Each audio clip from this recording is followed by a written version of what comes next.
ಉಡುಪಿ ಕೊಡವೂರಿನ Institute of Karate and Allied Arts ಸಂಸ್ಥೆ ವತಿಯಿಂದ ರಾಷ್ಟ್ರಮಟ್ಟದ ಕರಾಟೆ ಸ್ಪರ್ಧೆಗೆ ಚಾಲನೆ ಸಿಕ್ಕಿತು. ಉಡುಪಿಯ ಅಂಬಾಗಿಲಿನ ಅಮೃತ್ ಗಾರ್ಡನ್ ಸಭಾಂಗಣದಲ್ಲಿ ನವೆಂಬರ್ 4ರಿಂದ 6ರವರೆಗೆ ಸ್ಪರ್ಧೆಗಳು ನಡೆಯಲಿದ್ದು, ನಾಡೋಜ ಡಾಕ್ಟರ್ ಜಿ ಶಂಕರ್ ಕೂಟಕ್ಕೆ ಚಾಲನೆ ನೀಡಿದರು. ದೇಶದ 24 ರಾಜ್ಯಗಳ ಸುಮಾರು 2000ಕ್ಕೂ ಹೆಚ್ಚಿನ ಸ್ಪರ್ಧಾಳುಗಳು ಕೂಟದಲ್ಲಿ ಭಾಗವಹಿಸಿದ್ದಾರೆ. ಅಂತಾರಾಷ್ಟ್ರೀಯ ಮತ್ತು ರಾಷ್ಟ್ರೀಯ ಮಟ್ಟದ 160 ತೀರ್ಪುಗಾರರು ಭಾಗವಹಿಸಿದ್ದಾರೆ. ಸ್ಪರ್ಧಾ ಕೂಟದಲ್ಲಿ ವೈಯಕ್ತಿಕ ಕುಮಿಟೆ, ತಂಡ ಕಟ ಅಲ್ಲದೆ ಹೊಸ ರೀತಿಯ ತಂಡ ಕುಮಿಟೆ ಸ್ಪರ್ಧೆಗಳನ್ನು ಸೇರಿಸಲಾಗಿದೆ. ಸ್ಪರ್ಧಿಗಳ ಬೆಲ್ಟ್, ವಯಸ್ಸು, ದೇಹದ ತೂಕ ಆಧಾರದಲ್ಲಿ ವಿವಿಧ ವಿಭಾಗಗಳಿದ್ದು ಸುಮಾರು 250 ಉಪವಿಭಾಗಗಳಲ್ಲಿ ಸ್ಪರ್ಧೆಗಳು ನಡೆಯಲಿವೆ.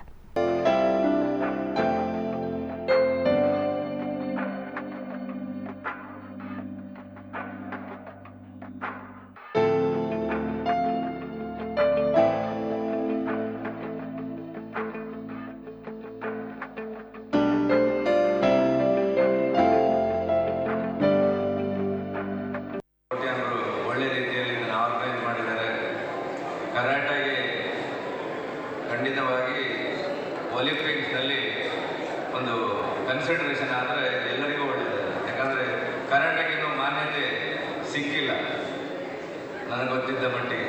ಆ ದೃಷ್ಟಿಯಲ್ಲಿ ಎಲ್ಲ ಪ್ರೋತ್ಸಾಹವನ್ನು ರಾಜ್ಯ ಸರ್ಕಾರ ಮತ್ತು ಕೇಂದ್ರ ಸರ್ಕಾರ ಕೊಡಬೇಕು ಈ ನಿಟ್ಟಿನಲ್ಲಿ ಅಂತ ಹೇಳ್ತಾ ಎಲ್ಲ ಕಾಂಪಿಟೇಟರ್ಸಿಗೆ ಶುಭವನ್ನು ಕೋರ್ತಾ ನನ್ನ